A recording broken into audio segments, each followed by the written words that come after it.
বিএনপির 28শে অক্টোবরের মহাসমাবেশ কিন্তু সফল হয়নি। হাসনাত আব্দুল্লাহ, আমার মনে হচ্ছে একটু বেশি হয়ে যাচ্ছে। বিএনপিকে এইভাবে খোঁচাখুচি করা ঠিক হচ্ছে না। বিএনপির শক্তি, বিএনপির জনপ্রিয়তা সম্পর্কে আসলে আমার ধারণা যে এই প্রজন্মের অনেকের কোনো ধারণা নেই। আমি এমনকি বলবো যে পতিত আওয়ামী লীগেরও একটা শক্তি আছে, যদিও শক্তিটাকে তারা মিসইউজ করে এটা একদম মাটিতে নামায় ফেলছে।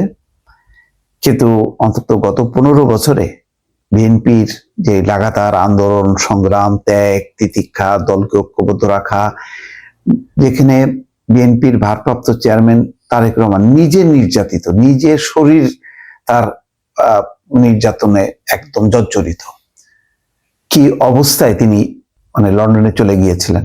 লন্ডনে যদি না যেতেন এখানে তার চিকিৎসা হতো, পঙ্গুত্ব বরণ করতে হতো তার। যেই দলের একদম বলতে গেলে এখন সর্বোচ্চ পর্যায়ে সে নির্যাতিত, দলের একেবারে তৃণমূল থেকে উপর পর্যন্ত 15 বছরের নির্যাতনে জর্জরিত, তাদের আন্দোলনে ত্যাগ, তিতিক্ষা অসাধারণ।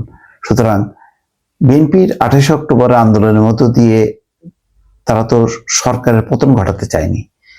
তারা চেয়েছে যে একটা সবার অংশগ্রহণে একটা নির্বাচন, গণ আন্দোলন তৈরি করতে চেয়েছে। এবং এই অনেকগুলো গণ আন্দোলন, ছোট ছোট আন্দোলন হতে হচ্ছে মানুষের মধ্যে একটা ক্ষেত্র তৈরি হয়েছে। এখন সেই ক্ষেত্রটাকে একেবারে ছাত্রদের একটা আন্দোলনের মধ্য দিয়ে সেটা সফল হয়েছে। তার মানে কি বিএনপির 28 অক্টোবর সফল হয়নি? তার মানে কি বিএনপির কোনো আন্দোলন সফল হয়নি, ব্যর্থ হয়েছে এমনটা? শুধু একবার কল্পনা করেন তো, কাল বা পরশু বা তরশু তারেক রহমান দেশে আসছেন, শুধু দৃশ্যটা চিন্তা করেন। তারপরে যে দেশব্যাপী যেই পরিস্থিতি তৈরি হবে, যে জোয়ার তৈরি হবে বিএনপির পক্ষে, সেটা সামাল দিতে পারবে কেউ?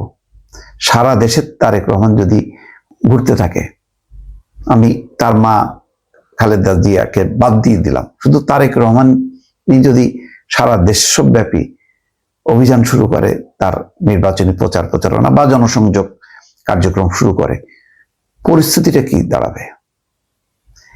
সুতরাং আমার মনে হয় যে ছাত্ররা এই যে টুকটাক করে কিছু সমালোচনা করার চেষ্টা করছে, আওয়ামী লীগের সঙ্গে যারা পেছনের দরজা দিয়ে সমঝোতা করার চেষ্টা করছে, এটা তো বোঝাই যাচ্ছে যে সবই বিএনপিকে উদ্দেশ্য করে বলা হচ্ছে। আমার মনে হয় ঠিক না।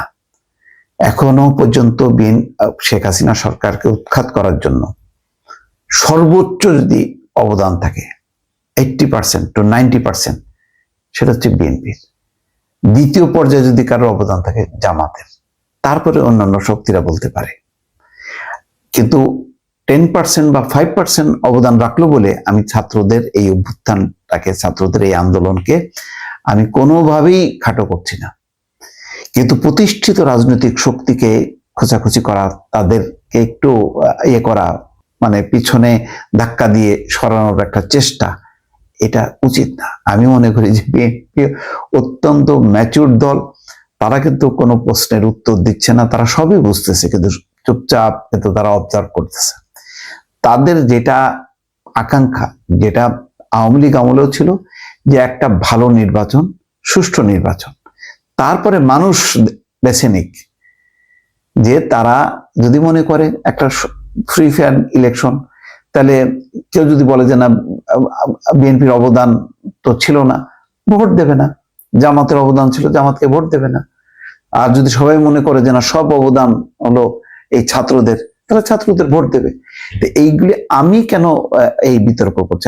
আমরা তো সবাই মিলে শেখ হাসিনার স্বৈরশাসনকে পরাজিত করার জন্য লড়াই করেছি। আমরা কেন নিজেদের মধ্যে খোঁজাখুঁজি করে বিভক্তি আনছি? পাবলিককে ডিসিশন নিতে হবে। তো নিজেরা ডিসিশন নেওয়ার কিছু নেই। বিএনপি নিজেও বলছে না যে আমরা যেটা মনে করি, তারা সবকিছুই বলছে, সবগুলি যৌক্তিক। আওয়ামী লীগকে নিষিদ্ধ করা যৌক্তিক, চুপ্পু রাষ্ট্রপতি থাকুক যৌক্তিক না, কিন্তু এটা নিজেরা করলে হবে না। এটা এখন সাংবিধানিক কাঠামোর আওতায় একটা সরকার চলছে। এখন মানুষকে ভোটের মাধ্যমে একটা দলকে নির্বাচন করতে হবে, সেই দল সিদ্ধান্ত নেবে। নির্বাচিত জনপ্রতিনিধিরা মৌলিক অনেক বিষয়ে সিদ্ধান্ত নিতে পারে, কিন্তু নির্বাচন ছাড়া কোনো সিদ্ধান্ত নেওয়া মানে একটা, যেহেতু একটা সাংবিধানিক কাঠামোর মধ্যে চলে গেছে, এখন কোনো মানে এর বাইরে যদি কোনো সিদ্ধান্ত নেওয়া যায়, এটা অনেক বিতর্ক তৈরি হবে, এটা আত্মঘাতী হবে। সুতরাং সেই কারণেই বিএনপির পক্ষ থেকে বারবার বলা হচ্ছে যে একটা নির্বাচন দরকার, নির্বাচিত জনপ্রতিনিধিরা মৌলিক বিষয়গুলোতে সিদ্ধান্ত নেবে। যাই হোক দর্শক, অনেক কথা মনে হয় বলে ফেললাম। এখানে যে কথাটা আসছে যে আওয়ামী লীগের সঙ্গে যারা পেছনের দরজা দিয়ে সমঝোতার চেষ্টা করছেন, তাদের একটি বিষয় মনে রাখার জন্য বলেছেন বৈষম্য বিরোধী ছাত্র আন্দোলনের আহ্বায়ক হাসনাত আব্দুল্লাহ। তিনি বলেন, মনে রাখবেন, উই আর অলরেডি শহীদ, মানে আমরা ইতিমধ্যে শহীদ, পিছিয়ে আসার কোনো সুযোগ নেই। ভালো, এই ধরনের ডেডিকেশনটা, মনোভাবটা খুবই ভালো, কমিটেড তারা। রাজধানীর জাতীয় জাদুঘরে আজ মঙ্গলবার ব্যানার নিউজ বাংলা আয়োজিত কি চাই নতুন বাংলাদেশে শীর্ষক আলোচনা সভায় হাসনাত আব্দুল্লাহ এসব কথা বলেন। শুধু ভোটের অধিকারের জন্য গণঅভ্যুত্থান হয়নি উল্লেখ করে হাসনাত আব্দুল্লাহ বলেন, বৈষম্য বিরোধী ছাত্র আন্দোলনের এক দফার দাবির মধ্যে ছিল ফ্যাসিবাদের বিলোপ এবং নতুন রাজনৈতিক বন্দোবস্ত। এখানেই তো ফ্যাসিবাদের বিলোপ এবং নতুন রাজনৈতিক বন্দোবস্ত এখন এই পর্যায়ে কারা করবে? এখন করবে হচ্ছে জনগণ। জনগণ কিভাবে করবে? জনগণ একটি দলকে দায়িত্ব দেবে যে তোমাদেরকে আমরা দায়িত্ব দিলাম, তোমরা এই আকাঙ্ক্ষাগুলো বাস্তবায়ন করো। নির্বাচন ছাড়া, ভোট ছাড়া এটা এখন সিদ্ধান্ত নেওয়া মানে এটা তো আত্মঘাতী। এটা বিএনপিও যদি নেয়, এটাও মানে পাবলিক সাপোর্ট করবে না, জামাত নিলেও সাপোর্ট করবে না, অন্য কেউ নিলে সাপোর্ট করবে না। কারণ এখন তো ম্যান্ডেট নিতে হবে মানুষের। ঘটনা তো সবই সত্য, ফ্যাসিবাদের বিলোপ করতে হবে, নতুন রাজনৈতিক বন্দোবস্ত করতে হবে। বিএনপির ভারপ্রাপ্ত চেয়ারম্যানের উপদেষ্টা মাহাদি আমিনের বক্তব্য সূত্র ধরে হাসনাত আব্দুল্লাহ বলেন, এখন বলা হচ্ছে বিএনপির ভারপ্রাপ্ত চেয়ারম্যান তারেক রহমান সংস্কারের মূল প্রবক্তা, কিন্তু 28 অক্টোবর কিন্তু সফল হতে দেখা যায়নি। সেখানে সমাজের সব শ্রেণী মানুষ অংশ নেয়নি। যাক দর্শক, কি বলবো আর, এগুলো নিয়ে অনেক কথা বলার আছে, তো আমি বেশি কথা বলতে চাই না। 28 অক্টোবরের সমাবেশ আমার মনে হয় যে আরো মাথা ঠান্ডা করে কি পরিমাণ মানুষ এসছে। শুধু 28 অক্টোবর কেন, বিএনপির বিভাগীয় পর্যায়ে যে সমাবেশগুলো হয়েছিল, সেখানে কৃষক, শ্রমিক, জনতার সর্বস্তরের মানুষ মানে দুদিন আগে এসে চিড়া মুড়ি খেয়ে তারা পড়েছিল মাঠের মধ্যে, শীতের মধ্যে। এই ঘটনাগুলি একটু আস্তে ঠান্ডা মাথায় চিন্তা করে ইতিহাসগুলো যাতে এই ধরনের বক্তব্যের মধ্য দিয়ে চাপা না পড়ে, সেগুলি এবং কোন পরিস্থিতি, কোন অবস্থার মধ্যে দিয়ে এইভাবে ধারাবাহিকভাবে তাদের মহাসমাবেশগুলো করতে হয়েছে, ধারাবাহিকভাবে আন্দোলন করতে হয়েছে। শান্তিপূর্ণ আন্দোলন করার পরে কতজন মানুষ মারা গেছে, এক বলাতেই তো এতে 2 জন মারা গেছে, তারপরে নারায়ণগঞ্জে মারা গেছে।